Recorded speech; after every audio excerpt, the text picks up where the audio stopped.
Praise the lord. సర్వాధికారి సర్వయుగములలో సజీవుడైన క్రీస్తు యేసు నామములో మీకును మీ కుటుంబమునకును మీ కలిగిన సమస్తమునకును క్షేమము కలుగును గాక.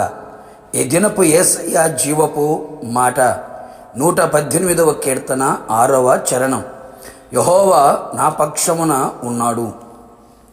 యేసయ్య పాద సన్నిధిలో నిలిచి ఆయన కృప కొరకు కనిపెట్టుచు యేసయ్య స్వరూప దర్శనముతో తృప్తి నొందుచు కృప వెంబడి కృపను పొందుకొనుచు కృపలో జయగీతము పాడుచు ఈ ఆత్మీయ యాత్రలో యేసు వైపు చూచుచు పయనించుచు ఉన్న నా యేసయ్య స్వకీయ సాంపాద్యమా, మనము ప్రేమించి ఆరాధిస్తున్న యేసునాథుడు సర్వశక్తిమంతుడై ఉన్నాడు.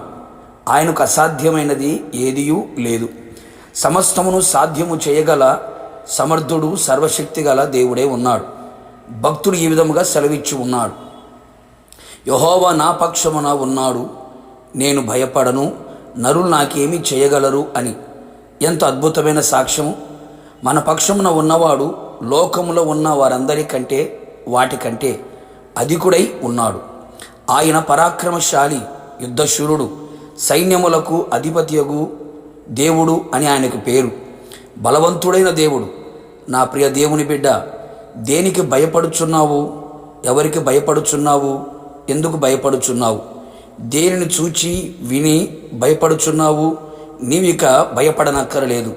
ఎందుకనగా నీవు దేనిని చూచి విని భయము చెందుచున్నావో వాటికంటే నా దేవుడు గొప్పవాడు. వాటిలో నుండి నేను విడిపించుటకు సర్వశక్తి గల దేవుడై ఉన్నాడు. నీ పక్షముగా ఎవరు లేరు అని కృంగి ఉన్నావా? నా అనుకున్నవారు, కన్నవారు, కడుపును పుట్టినవారు, తోడబుట్టినవారు, ప్రేమించినవారు, బంధువులు, స్నేహితులు ఎవరు నీ పక్షముగా నిలిచి ఉండకపోయినా, నిన్ను ప్రేమించినవాడు, నీ కొరకు ప్రాణం పెట్టినవాడు, నీ కొరకు మరణమును గెలిచి తిరిగి లేచిన సజీవుడైన యేసయ్య నీ పక్షముగా నిలిచి నీ భయములన్నిటిలో నుండి నిన్ను విడిపించి నీకు ధైర్యమును, ఓదార్పును, ఆదరణను కలిగించి నేను బలపరచును. నీ పక్షముగా ఉన్నవాడు శక్తిమంతుడు, సృష్టికర్తని విశ్వసించుము. నీవు విశ్వసించిన ప్రకారం అధికుడైన దేవుడు నీ పక్షమై శత్రువు కార్యములన్నిటిపైన అత్యధికమైన జయమును ఇచ్చును. అంతేగాక నీ పక్షము వహించి నీకు సహాయము చేయగల దేవుడే ఉన్నాడు. నిజమే నా ప్రియ దైవ జనాంగమగా, నీ పక్షముగా ఉన్న దేవుడు యుగ సమాప్తి వరకు సదాకాలం నీకు తోడై సహకారి అయి అన్ని విషయములలో అన్ని విధాలుగా అన్ని వైపులా నీకు సహాయము చెయ్యును. మాట సహాయము, చేతి సహాయము చేస్తాను అన్నవారు మౌనమైతే నీకు అవమానముగా మారినది కదా. నీ పక్షముగా ఉన్న దేవుడు నీకు సహాయము చేయుటకు నీ కుడి చేతిని పట్టుకొని ఉన్నాడు. ఆకాశవాహనుడై నీకు సహాయము చేయుటకు నీ వద్దకు వచ్చును.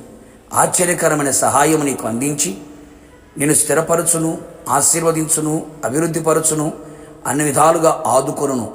ఆపత్కాలంలో నమ్మదగిన సహాయకుడై నీ పక్షముగా నిలిచి ఉండును. ఇక మీదట ఆయననే నమ్ముకో, ఆయన మీదనే ఆశ పెట్టుకో, ఆయన కొరకే జీవించు. అంతవరకు నీ పక్షముగా ఆ నిలిచి ఉండును. తన రాకడ కొరకు నిన్ను సిద్ధపరచును. యుగయుగములు తనతో కూడా నేను ఉంచుకొనును. ప్రార్థన. నా ప్రియ పరిశుద్ధాత్ముడా, నీ పరిశుద్ధమైన పాదములకి కృతజ్ఞతాస్తుతులు చెల్లించుచు ఉన్నాం. భక్తులు సెలవిచ్చినట్లుగా మీరు కూడా మా పక్షముగా ఉన్నందుకై మిమ్మల్ని స్తుతించుచు ఉన్నాం. మీరు మా పక్షము ఉండగా మేము దేనికి భయపడనక్కరలేదు అని, మీరు మా పక్షముగా ఉండి మీరు మాకు సహాయము చేయబోచున్నారని మీ లేఖనములు సెలవిచ్చుచున్నది. నిజముగా నీ ప్రియులందరూ కూడా నీ పాద సన్నిధిలో నిలిచి నీ పాద పద్మములపై నిలిచి నీ సహాయమును కోరుకుంటూ ఉండగా భయముతో, ఆందోళనతో, కలవరాలతో నిండి నీ వైపు చేతులు చాపి ఉండగా వారి పక్షముగా మీరు నిలిచి భయాన్ని పోగొట్టి ధైర్యాన్ని కలుగు చేసి అన్ని విధాలుగా సహకారం అందించి మీ నామాన్ని గణపరచుకోమని యేసు నామములో అడిగి పొందుకొని ఉన్నాము తండ్రి, ఆమెన్. నిశ్చయముగా మీకును మీ కుటుంబమునకును కృపతోడై ఉండి ఆయన అంతం వరకు మీ పక్షముగా నిలిచి రాకడ వరకు నడిపించును గాక. God bless you.